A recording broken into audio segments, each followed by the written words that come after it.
Hi everyone. Welcome to our webinar today. If you want, you can just pop in the chat like who you are, where you're based, and what's brought you here. I'll give it a few more minutes before we do get started, just like a couple more minutes, um, just to let people join, as I know people may be joining on the dot.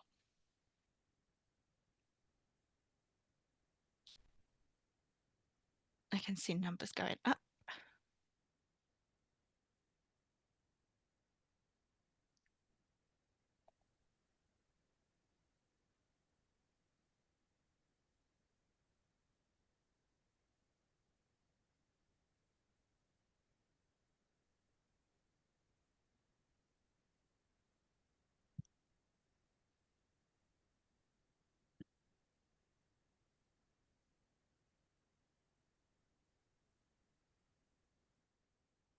And I can just gonna say hi to those that have just joined. People are currently popping things in the chat. So if you just want to say hi in the chat, just who you are, where you're from, what's brought you here today.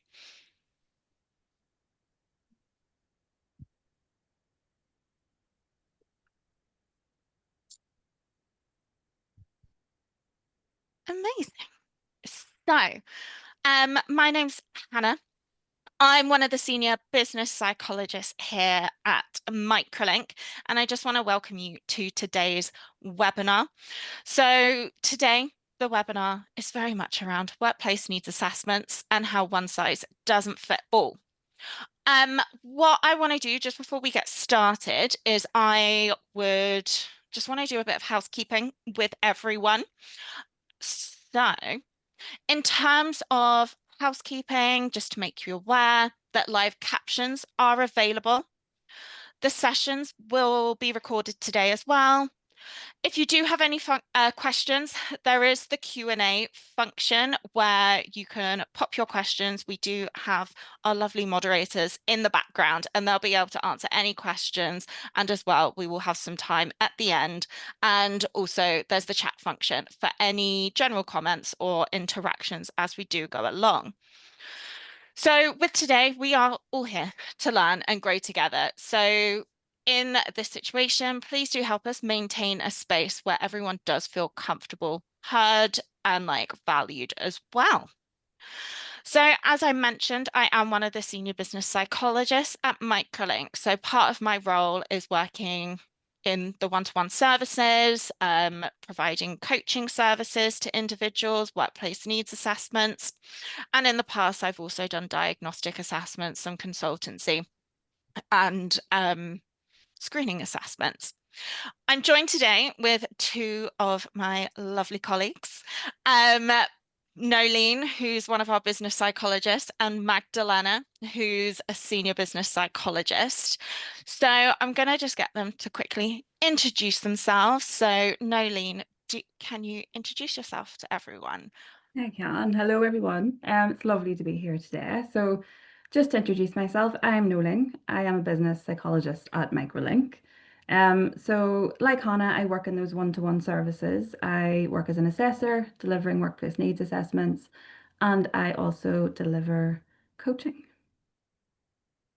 Amazing. Thank you. And then Magdalena? Hello, everyone. My name is Magdalena. I'm a senior business psychologist working at Microlink. I also been delivering workplace needs assessments, coaching, and screening assessments. Now it's for over 3 years. Yeah, I'm very happy to be here, and I'm excited to share my experience as someone who has also undergone a workplace needs assessment following a new neurodiverse diagnosis. Thank you. So in terms of today's session, just to make you all aware, so the goal of today's session is to raise awareness of the importance of tailoring workplace needs assessments to support neurodivergent employees. And this is very much around challenging that one size fits all approach and exploring inclusive, person-centered strategies that also recognize diversity and can reduce barriers. So to start off with, what I am going to do is ask Nolene, as an assessor of workplace needs assessments, what would you say a typical workplace needs assessment involves? And also, how do you ensure that it is something that is individualized for your clients? Yeah, so a workplace needs assessment can be up to 2 hours, just depends on the individual. What it involves is going through that individual's job role, really understanding that as an assessor, talking about working arrangements that they might have in place, responsibilities of that role, demands. We also might cover certain equipment and things that they have, softwares, but what it really is just really understanding from that person's perspective what that role involves, what challenges they experience with that. So, how we individualize that is tailoring the assessment itself. So, we will adjust the approach to that assessment just based on the client's need. Everyone will be very different with what they need from that assessment. So, for example, we will contract at the beginning. Some individuals like to spend a bit more time on that because they might have some questions that they want answered, and that helps them feel comfortable in that assessment. And as assessors, we're very aware of that a lot of individuals come in, they feel a bit nervous. So we're very happy to answer those questions and any concerns that individuals might have going in, or confusion around what a workplace needs assessment is. Then, when it comes to challenges, we will explore that impact. So, how does that affect the client? The examples of the impact can be really beneficial to help us to tailor that a little bit. We use open-ended questions to really let individuals explore that, because sometimes that will be the first space that they actually have to talk about this and to really explore that. So we use that to individualize the approach to that as well. Um, and we will also talk about things like comfort levels. So, how comfortable is an individual with a 2 hour assessment? Do they need breaks, for example? Do they feel like they would like a summary at the end or a bit of time in there for any questions and things like that? So, it's most important that those assessments are really tailored to the individual going into them as an assessor. You mentioned about clients being nervous. I know that I have that quite a lot with my clients, and I think it's the title assessment, isn't it? It's always Mhm. quite nerve-wracking. So I guess with your clients, how do you deal with those situations, like when that does come about? I think sometimes it's the misconception of how they come into the assessment. They might not know why they're having a workplace needs assessment or just fully understand what it is, really. So letting them ask those questions, understanding that it is all about support, letting them know that it's okay to ask questions as well, I think is really useful. And letting them know that you as the assessor are there to make sure that they are comfortable during it. So they can say if they want a break, it's not really strict or anything like that. So it's kind of just making sure that they're the most comfortable depending on what makes them comfortable as an Hmm. individual. Perfect. Thank you.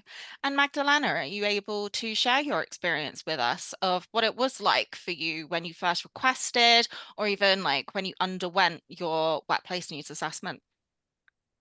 Yeah, so I had my workplace needs assessment done following my diagnostic assessment for ADHD. And at that time in the organization I was working in, this was like part of the process for accessing some workplace adjustments.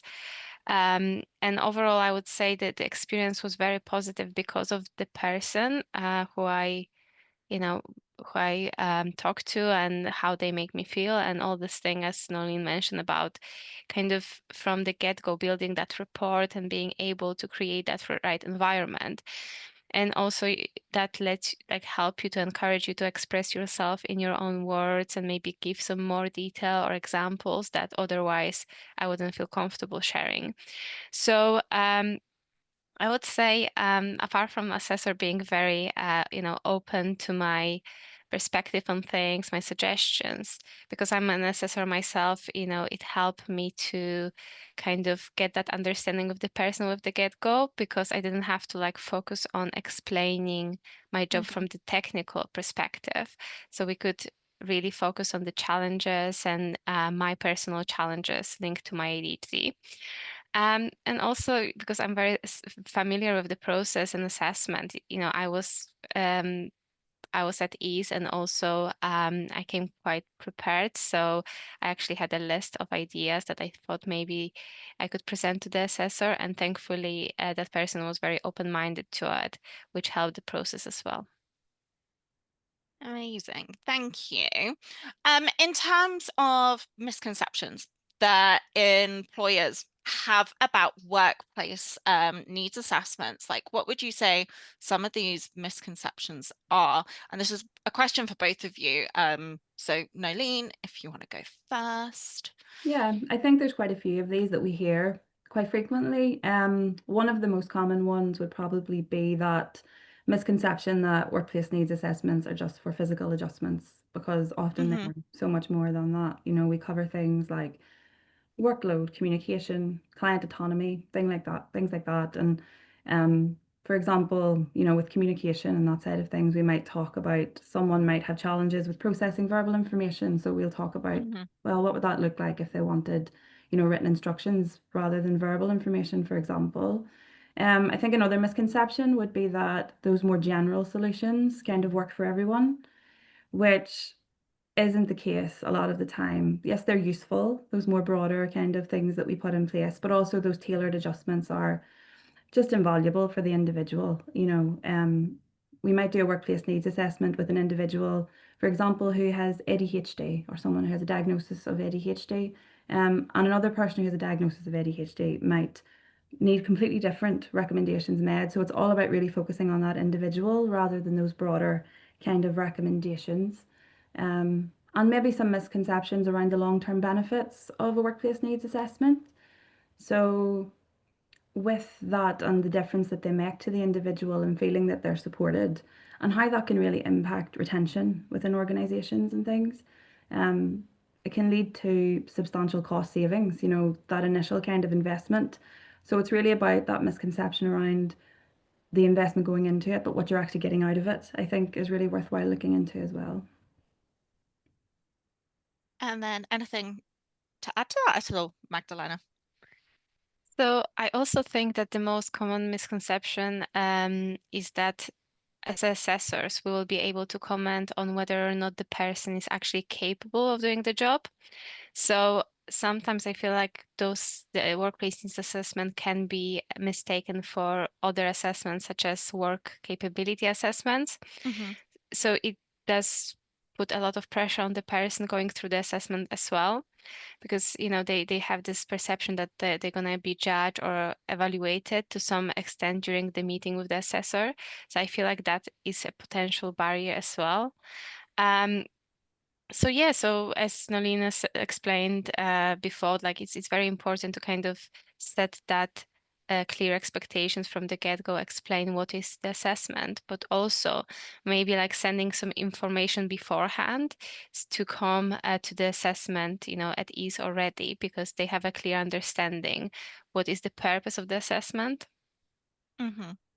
I don't know about you, but one of the ones that I've really come across is that employers think that people need to have a diagnosis to access a Mhm. workplace needs assessment. That's something that I've heard quite regularly.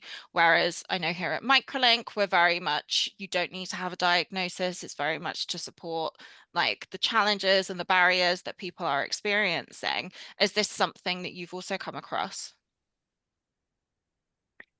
So myself, I would say it does depends on organization, isn't it? Some Mm. organizations are more proactive and just supporting the person. Some people feel, pressure that, can they ask for anything? Is that Mm-hmm. valid enough? Is my experience valid enough to be asking for X, Y, and Z? So that's why Yeah. I feel like having that understanding whether or not it is required and what is happening throughout the assessment. Because I don't know if you had that, Hannah, but like people sometimes coming to assessment, workplace needs assessment, expecting us to give, to comment on their traits or give them diagnosis there. So they Mm-hmm. do have misconceptions around the Yeah. process itself. So yeah, definitely that proactive approach where people first of all know what is the purpose of the assessment, but Mm-hmm. also understand that it's okay to discuss those things and get that support even without diagnosis in place is quite important. No, definitely. So, in terms of, I guess the next question's for Magdalena, and it's kind of more around like the impact and that side of things in your own personal like circumstances and things like that. So, how did your assessment affect your ability to perform and also feel included at work?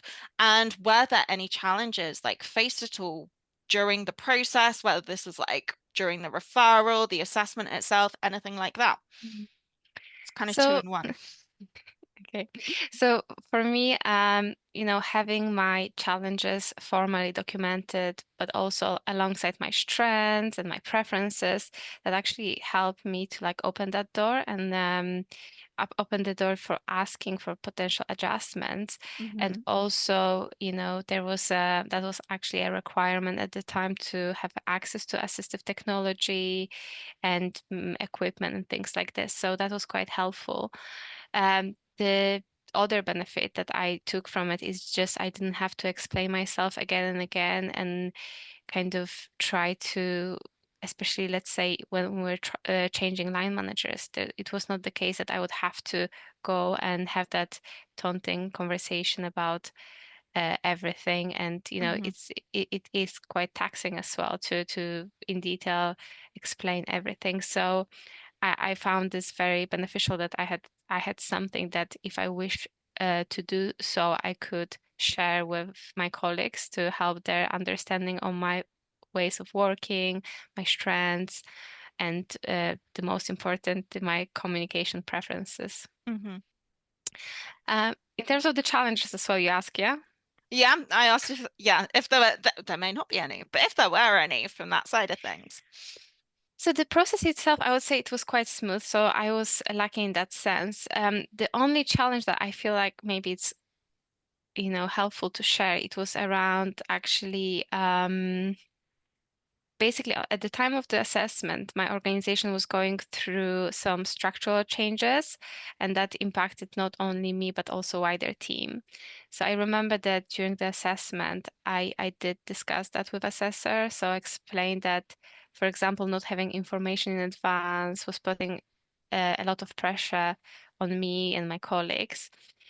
Mhm. So let's say that part of the discussion was included in the report, but unfortunately, it didn't mention that everyone was finding it challenging. So it was actually said that this is my challenge, the managing change, which Mhm. I didn't feel like was describing the thing accurately. So that is a good example. That's why it is important to capture information but also provide context for Yeah. when the person might experience certain challenges. Otherwise, there could be a false assumption that it was just my problem. So that also highlights, the importance of having agency over what information is included in the report. Mhm. And thankfully, some organizations actually allow individuals to comment on the report before it is released. And in my case, that was for me as well. So I was able to go back to the assessor before the report was actually released to my organization, and my comments were, yeah, she took it under consideration, and she actually changed some parts of the report to explain that it was in that context. And Nolene, have you had any like feedback at all from clients about how like the workplace needs assessments have supported them in their workplace, like anything like that? Absolutely. I think, we get lots of feedback, and when clients come back for coaching to us as well, they'll give feedback on how much of a difference those workplace needs assessments really do make. Even knowing that an organization is behind someone going for a workplace needs assessment sometimes is enough because they know that support's there. And sometimes that offers that validation as well to let them know that their voice is heard. Um, but it just opens up that conversation, I think. So Mhm. similar to what Magdalena said, having that report there, if you're going to have that conversation, just having that report there to use to say, yes, these are my challenges. Let's explore them a little bit and talk about what could be put in place is really useful for individuals, and it can really change how they approach work and how they approach their role. So absolutely, there is Mhm. definitely a lot of feedback that says that workplace needs assessments make a real difference. And just I guess like as an assessor, Nolene, how do you like strike that right balance between having a structured process, but also adapting to the individual needs? Well, I think structure can be really useful, but again, it depends on the individual. So, Hmm. for example, if someone comes to their workplace needs assessment and they don't know what they want to talk about, they might not know what their challenges are. Like you said, Hannah, maybe they haven't received a diagnosis yet and they're just exploring. Um, it can be challenging for them to know what to talk about. What are their challenges and what is that impact? So sometimes having structure in place there with questions and things is really Hmm. useful.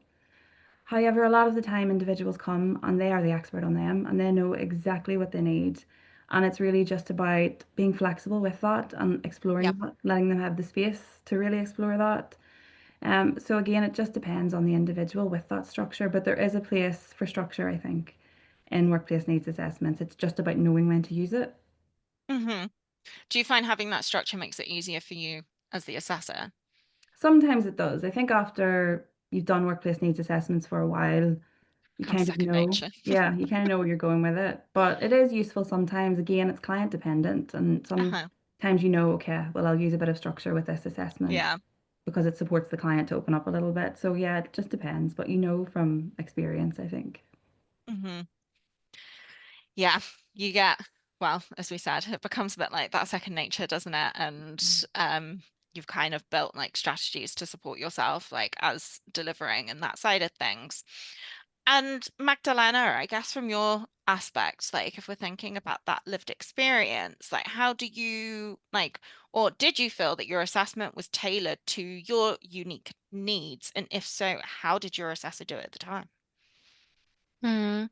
So yeah, so for me, I'm not gonna lie, I feel like the process was easier because I knew the process inside out. So Hmm. that's why it was tailored in the way that the person knew that I'm gonna bring some ideas, and I'm yeah, I'm quite aware of what is out there, what could be useful, what is not for me. But for me, actually, the tailoring, it's more about my previous point about, Hmm. capturing those challenges that I experience in the right context. So some neurodiverse challenges can become quite prominent in certain situations or environments. So it means that, again, without that context, maybe that wouldn't be the case. Maybe that wouldn't Hmm. be so challenging anymore. So for me, tailoring it is just actually giving those examples where maybe I do require some additional Yeah. support. Um, yeah, so again, it was quite nice and smooth that we could kind of discuss ideas that I had, and then we first discussed those, and then after that, the assessor, of course, she gave some other valuable recommendations. So it is that collaborative process of two Hmm. people trying, to find the best solutions. How do you take that approach on as an assessor yourself? Because I know obviously Mm. we've been talking about your lived experience, but you also deliver these Mhm. assessments and that side of things. So, like in terms of like that tailoring. So as Nolene said, like sometimes people come in and they're quite self-aware, but sometimes people can come Hmm. in and they do not know what could help or if that would be the right thing for them. I feel like we can explain the recommendations to some extent on the call and they can decide then and there. So again, with my assessment, when my assessor start giving some ideas and explaining how that could help. So instead of just putting things in the report, but actually having that additional time with me to explain to me what that strategy, how that could help and impact me in the long term. I feel like this is what I'm trying to do in my assessments, like having that time not only to say you should do X, Y, and Z because we have experienced that people that work for people, but actually explain how, how that could benefit them going more into their context and their environment, and then they can decide that, oh, actually it's not for me, can we consider something else. So I feel like it's all about having that additional time with the person to ensure that they have understanding of the recommendations. Hmm. Amazing. Thank you. So, what I want to do is, I guess, kind of these next questions are both of you from that side of things. And I just wondered if you could, what was it? So how can employees and assessors work together to make the process more effective? Nolene. I think the first thing is that building that rapport and trust at the very beginning. I think it sets the tone for the entire assessment. And if an individual feels like they are comfortable and there is that rapport there, I find they're much more likely to be really honest with what they need and what their challenges are. So, really encouraging that open communication from the start, um, letting them know if they want to ask questions throughout the assessment as well, that's fine. We can stop for a moment, we can answer those questions. Clarifying the purpose, I think, is very important as well, because sometimes the purpose isn't so clear. Some individuals come in, they feel like the assessment might be an evaluation of job performance, for example, which it isn't at all. So the goal is to really identify that that's not what the assessment is about, and it's really there for support. And then really just tailoring that process, I would say. So asking what the client needs, what would they like to gain from that, and then creating that psychological safety, I would say, would be the most important thing as well. So acknowledging that discussing those challenges with someone new can feel overwhelming, and that's okay. And just providing that real reassurance throughout, and just that non-judgmental active listening throughout those assessments. And how about yourself, Magdalena? I would maybe just add a couple of things because I feel like Nolene covered quite well here. I still think maybe having information beforehand as well, like what, what's gonna happen, what kind of questions might come up, because if the person does not, sometimes we have the experience that person is coming to the meeting and they're quite anxious or quite emotional, and they don't know the purpose of the assessment. Sometimes they just come and they can, they want to offload. They can like go off track or become overwhelmed or emotional, especially if they're, discussing the ongoing challenges at work. So I feel like having the information beforehand, it could help the process to be more focused, productive, and to some extent, some people, because they have the information beforehand, they can start thinking about their own ideas about the possible assessment adjustments.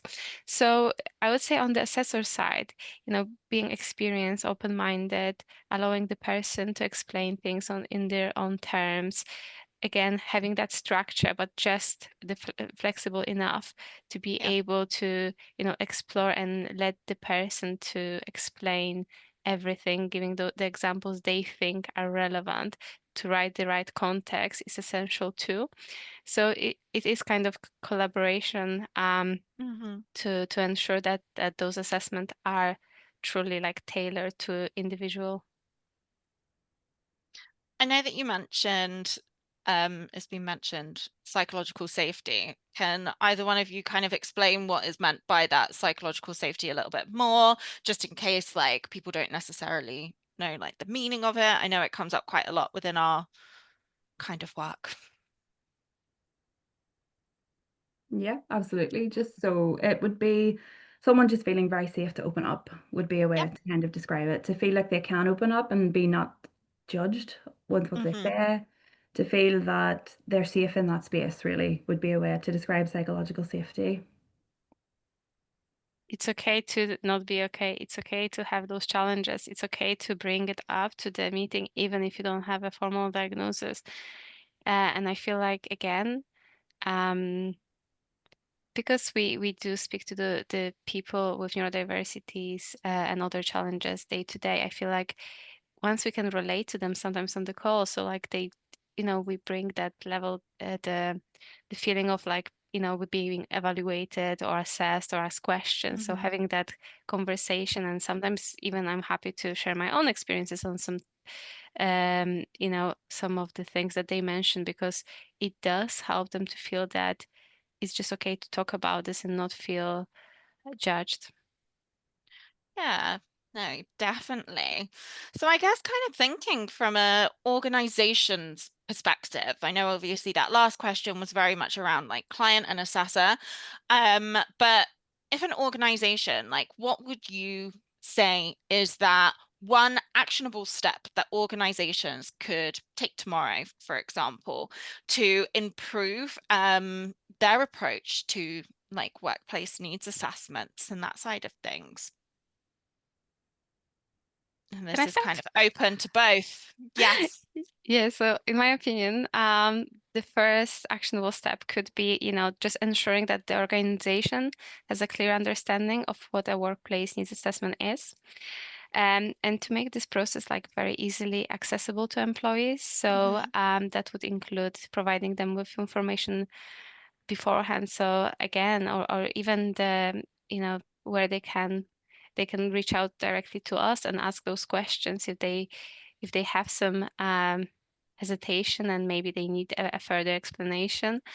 Um, what to expect, what is the purpose, and helping to reduce any kind of anxiety, misunderstanding, then it can help that process of using that time with the assessor in a meaningful way and get the most out of the assessment.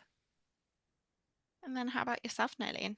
Yes, I would absolutely agree with Magdalena. I think that having that knowledge from an organization standpoint of what a workplace needs assessment is, it can make such a difference because then the client comes into the workplace needs assessment knowing why they're there. So that boosts that confidence immediately in knowing what it's for. But also maybe that support throughout the process as well. So just having that awareness, I think, for what an individual might need afterwards, and that may be more of a long-term thing, but also what that looks like. So just really letting the individual know that the organization is supportive of the assessment and adjustments that might support them to thrive in the role. And with that, that can make an individual just feel so valued within that role as well. So I would say that would be the main things I would say. And then what would you say, like, what does, I guess, obviously the name of this webinar is One Size Doesn't Fit All. So what does that one size doesn't fit all mean to you in the context of these workplace needs assessments that you're conducting? I would say firstly that you are working with an individual, and with that, we need to really focus on their needs as the individual. So different individuals might prefer different communication styles. With workplace needs assessments, that might mean approaching it slightly differently depending on the client need. Mm. There might be differences with cognitive processing, differences with job roles and what are needed for job roles as well. So it's really good to look for the best solution that is available there and really taking into consideration everything to do with that individual Yeah. as a whole. Um, but also, I think the flexibility that we talked about earlier. So having that flexibility and using that flexible approach and drawing on that and knowing when that's appropriate and maybe when it's maybe not so appropriate to use. So like using open-ended questions and letting that person explore what they need from that assessment, I think. Also, sometimes using silence, I think, is really useful in those workplace needs assessments. I think sometimes just letting someone really have a moment to just think about what they want and without that judgment, knowing there's going to be no judgment on the other side of that and there's just support with that. So I think it's just about really tailoring that and finding out from that person, like I said earlier, they are the expert on them. What do they need? What do they want from that assessment? Not only the report, but from the assessment. So I would say that would be that one size doesn't fit all side of things. I mean, you can have it so often, can't you, that people come to the assessment knowing what recommendations they want or what they need in place to support them in the workplace, and they've just kind of had to go through formalities and that side of things to get to that point of actually having the support from that side of things. I know I've seen it a few times, and it is very much, it's quite a little bit more of that like briefer conversation, may not necessarily need to go into as much detail because this individual is so self-aware. Mhm. Mm. And then how about yourself, Magdalena? What does that one size doesn't fit all approach like mean to you? Yeah, so it can sound a bit of like a cliche, but we all know that every neurodiverse person has their unique experiences, like what's happening for them at work, what challenges are there, but also what strengths and their working styles, as we discussed before.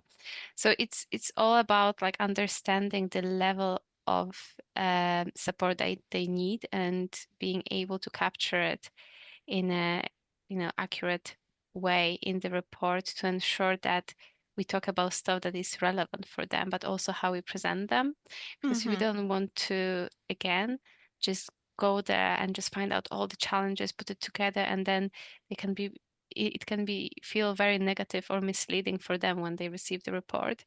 So it's all about having somebody who is skilled enough to create that safe space, but also ensure that they know what to capture, how to capture Mm-hmm. it, and again put the right context behind it, so that person is actually feeling that it's useful for them, and it helps to advocate for their needs and the support that they want to get, rather than just a tick box exercise as Mm-hmm. a support provided. Thank you. So, in terms of today, that's everything that I wanted to ask you both. I don't know, is there anything else that you wanted to add at all, or have you covered everything? I think it's just an interesting point, the collaboration side of things with workplace needs assessments, because it is Mm-hmm. really a collaboration when you think of it, Mm. you know. And when we talk about those recommendations, using that kind of active listening to understand it's okay, right, making a recommendation, but having that conversation within that assessment to know maybe someone's had that recommendation before or they've tried that. Yeah. So that Mm. kind of collaborative approach, I think, is really, really useful. And I think that's a really good point to take away when we talk about tailoring assessments, just collaborating with the Mm-hmm. individual. Mm. Yeah, and what came to my mind is like, again, everyone can be at the different stages of getting that support. So for some people, it can be the first contact and they don't know nothing about the process, what is out there. For some people, as Nolene said, maybe they've been through a similar process in the previous organization. So maybe it will take a bit more time to spend with them on call and kind of get their perspective, what worked for them before, what was appropriate, what didn't feel appropriate at all. So yeah, so collaboration is the key. Definitely. Well, thank you both so much for joining today. We do actually have a couple of questions in the chat at the moment. So I just wanted to also just say, if you do have any questions, like for Nolene, even myself and like Magdalena, please do pop them in the Q&A because we're going to answer the questions live at this moment in time. So the first one that has come through is someone has asked, they're curious about how we approach this when the workplace is community support care. For example, as they understand it, as an employer, we can cite objective justifications as to why we can't employ some in certain roles or workplaces for health and safety reasons.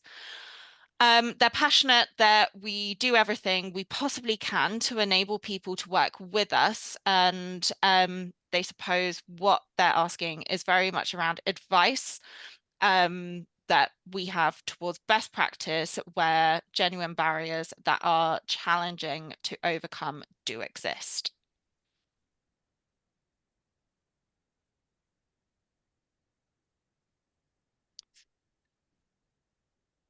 Are you happy to answer it, or you would like one of us to answer? One of you can answer it from that side of things.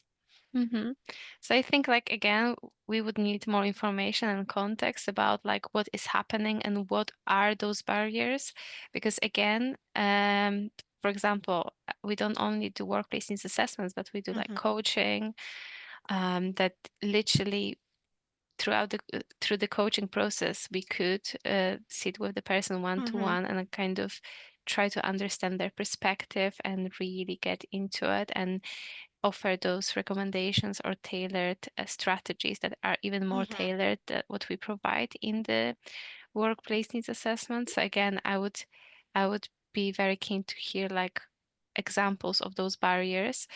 As you know, as we know, we have actually in UK those protected characteristics Mhm. are there, and the employer, they have to support neurodiversity and disability.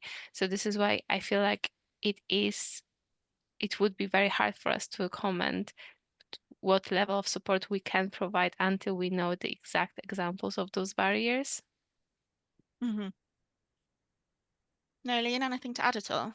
Yeah, I would agree completely. And I think it is something, though, when we do workplace needs assessments, we will always look at the whole picture as well.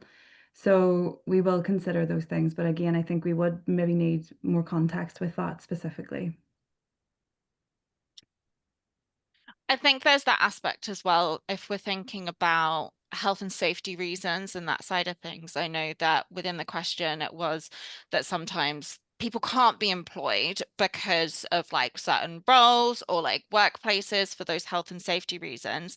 Just, I guess, like to highlight from that side of things. So within our roles as workplace needs assessors, we wouldn't be able to state whether someone was fit for like work or anything like that.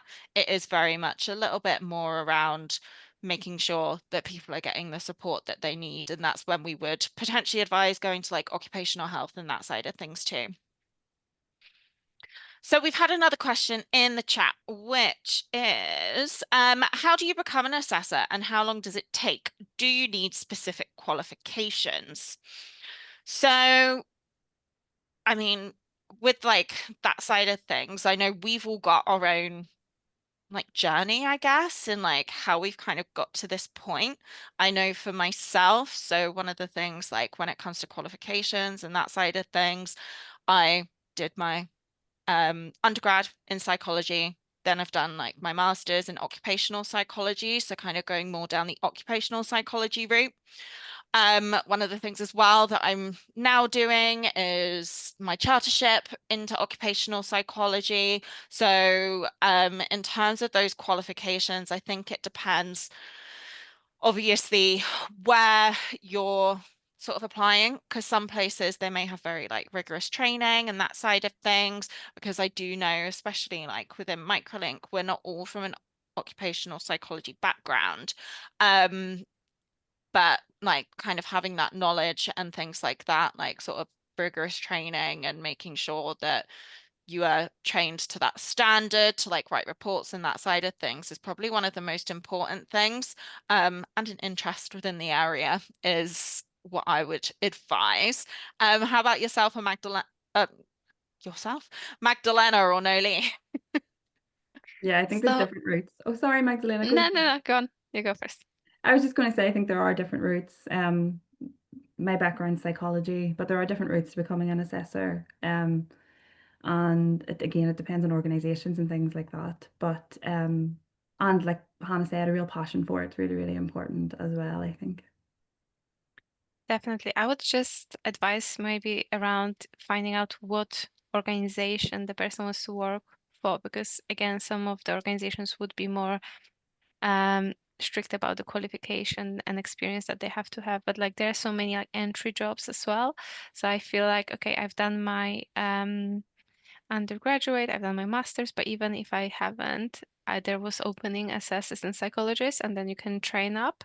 So I feel like if the person have a clear understanding where, which field, or if it's, neurodiversity, is it disability, is it, inclusion in the workplace overall. So those organization out there, for example, on LinkedIn, they can reach out to people and ask about how they what kind of training they have, and if there are any entry jobs that people can build that skill and experience. Mm-hmm. Thank you. So there was another one that got put into the chat, which I thought was quite interesting. Where is it? There it is. So it's been asked, what's the difference between psychological safety and then the psychological bravery? Mm.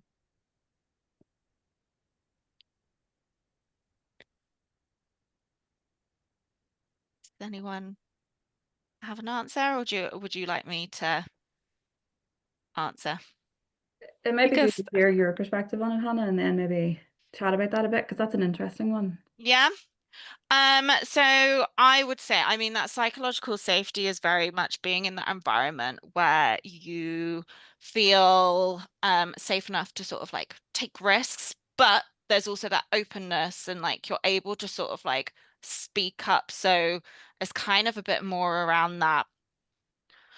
I guess it is like that safe space, isn't it? Like psychologically and that side of things. I think that psychological bravery links into a bit more of an aspect of you are likely to like take risks, but there may not be like that willingness or feeling like able to open up and that side of things. So I think that's like the difference from like my knowledge of both.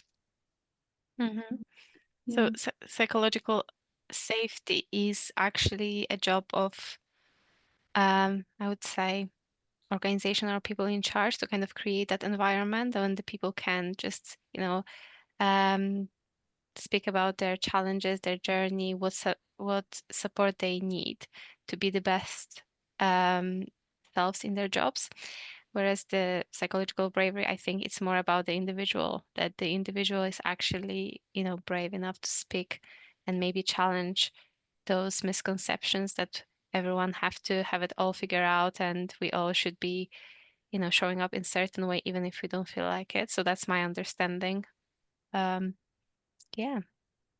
Yeah, I would agree as well, just with the individual point, Magdalena, that psychological bravery coming from the individual, whereas psychological safety really is that safe space where there is no judgment. So I think you've said it really well with how you described it. It is that kind of on the individual when it's bravery, but when it is that psychological safety, it's having that knowing that you're going into something and you have that openness and there will be no judgment on Mm-hmm. the other end of it. And then just out of curiosity, in terms of, I guess, like to provide like just a little bit more information to people, there is a question around what does that workplace needs assessment sort of look like when we're delivering, for example? So when we're delivering the structure of the assessment, like I said at the beginning, so it would be sometimes 2 hours, sometimes less than that, just depends on the individual. We do a bit of contracting at the beginning, talk about confidentiality and things so that the individual is really aware of that. Any questions that they might have would be answered as well at the very beginning and throughout if needed.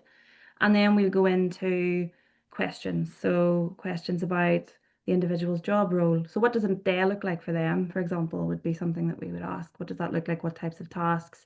Also that the equipment that they have and things, so we know what recommendations are feasible.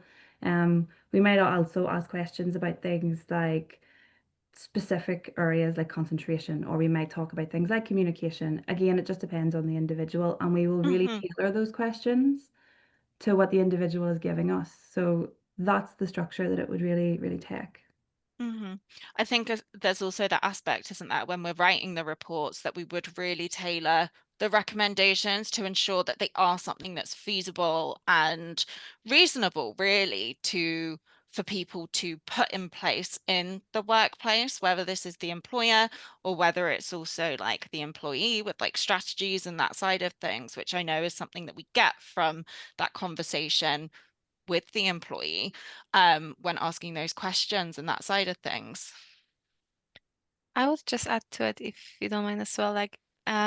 So the structure is there, and structure is important, especially to find out about the technical aspects of the job. So yeah, we need to understand day to day, but also it does depend on the individual. So let's say if somebody is quite reserved or quite not sure, then we have prompts around their challenges. But sometimes I go into the assessment and then after checking that technical aspects of the job, I would just ask, okay, what would you like to achieve Mm-hmm. from this assessment? Like, why we here today, how we got here and why we here and what would help. And sometimes we don't even have to, ask and prompt too much because they actually, maybe that's the first time that somebody hear their story, their side, and we try to kind of again prompt when needed to maybe understand what adjustments would be suitable Mm-hmm. for their role. But very often, people do know what they want to work on. Thank you. If there are any other questions at all, please do pop them in the Q&A. There's still some time. I know that a comment has come through around the implementation of recommendations and like how there was a statement about employers being required to implement adjustments. So I just want to highlight from that side of things, in terms of workplace assessments, they're not prescriptive. So the recommendations aren't prescriptive, and as assessors ourselves, we really would take into account that feasibility of what can be implemented in a work or in someone's workplace. For example, I wouldn't recommend noise cancelling headphones for someone that maybe works in a warehouse, because that's not necessarily something that's feasible from that side of things.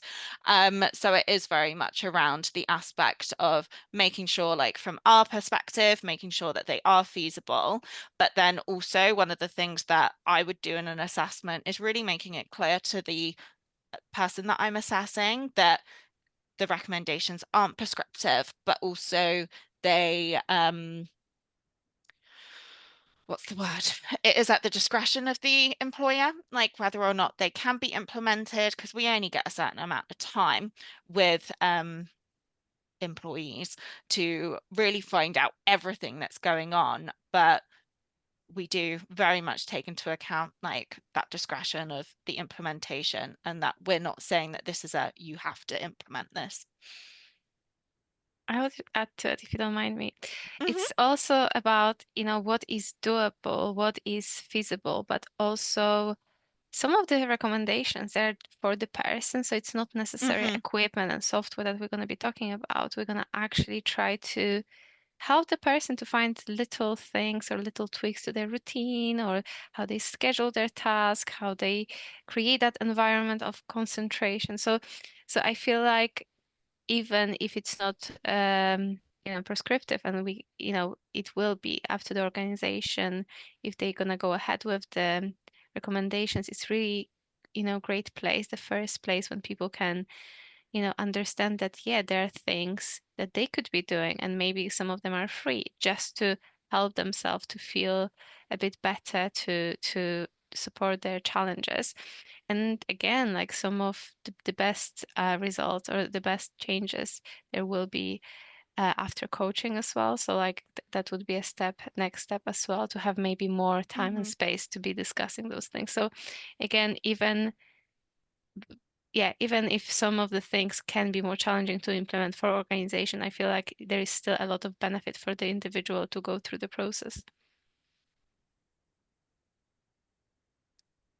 Nolene, is there anything else you want to add at all? It's just that sometimes it is those recommendations that make the biggest difference as well, because it allows Mhm. that individual to take control a little bit of things. And we get feedback on that as well, that those recommendations really do make a difference as well. So yeah, I would agree with Magdalena. We have one more question, which I'm going to ask before we wrap up today's session. But we've been asked, do you recommend that a manager of a disabled staff member should be given a level of training about types of assessments available? Yeah, well, I think awareness is always really good. I think it's really helpful for all involved when we talk about awareness. And sometimes we talk to line managers and they want that awareness, and that's the thing they want. Mhm. They want that understanding. They want to have that conversation, because often sometimes there is a lack of confidence around having those conversations. So sometimes though, that awareness and having that and that training can really help with approaching that conversation. Mhm. Yeah, I would say so. 100%, yeah. So especially about we have disabilities, neurodiversities. It's all about understanding that some of the challenges might not be that straightforward, even for the person. So having that discussion, like, okay, what options are there? So is it through the occupational health? There should be an ergonomic assessment, or maybe workplace needs assessment that is going to explore other things from different angles. Maybe that's more suitable, and having very clear understanding what is what, and giving that options to the person that they can decide which assessment feels right for them as well. Because again, the worst thing that could happen to any assessor, and I think you here on the call can also say that, is when the person is coming to assessment but they don't want to be there. They don't want to be there, and they just like, my line manager sent me to this assessment. I'm here because they told me so. And very often that conversation on that call starts with, a lot of emotions, tears, and then we have to spend half an hour to kind of manage the situation. But I would say the consent and understanding is the key for the smooth process for everyone involved. Yeah, I agree. I think there is that aspect of, I think there are different organizations that can deliver different services, and for ourselves, like, we're very much, when it comes to those assessments, we're very much like specialized within neurodiversity, and if there was like the need for a DSE assessment and that side of things, then actually having that knowledge of where to go to, or that side of things, would be really beneficial. But it could be that within your HR, that they have that knowledge available, which could be worth asking a little bit more to find out if there is any like sort of resources or information and that side of things. Cool. Well, I'm just going to share the last slide, which is just a little thank you slide. So yeah, that is the end of today's webinar. Thank you all so much for joining us today. If anyone does want any more information at all on how we can support you or your organization, please do send us an email at hellond@microlinkpc.com. And you can also learn more information from us on our website as well. Also, if you want to, you can also like follow us on our social media so you can keep up to date with all of our events. I know that from us within like the ND team at Microlink, we've got a lot more events planned. So please do give us a follow. But thank you so much, Nolene and Magdalena, for joining me today and having this conversation. And thank you everyone else who joined too. And I hope you all have a good afternoon and rest of your week. Thank you so much. It's been a Thank pleasure. you. Thank Thank you. you.